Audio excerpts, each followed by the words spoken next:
আসসালামু আলাইকুম। যারা বাংলাদেশ থেকে বিশেষ করে সৌদি আরব আসতে চান তাদের জন্য মূলত ভিডিও, যারা ফ্রি ভিসা আসতে চাচ্ছেন। তো অনেকেই কমেন্ট করেন ভাই কোন কাজের কেমন ডিমান্ড, কী কাজ শিখে আসলে ভালো হবে। তো তাদের জন্য মূলত এই ভিডিওটা।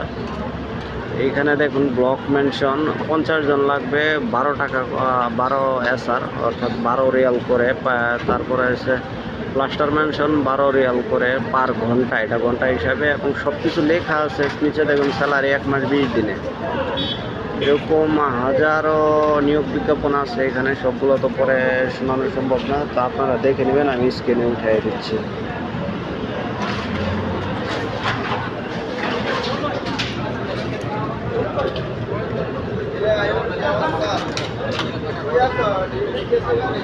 এখানে কার্পেন্টার হচ্ছে ব্লক মেনশন 12 টাকা করে এখানে। আর যারা মূলত কাজ জানেন না, মূলত কোনো কাজই জানেন না, এখানে একটা নিয়োগ বিজ্ঞাপন আছে। 15 জন লাগবে, মান্থলি স্যালারি 2000 টাকা। এইখানে আরও আছে।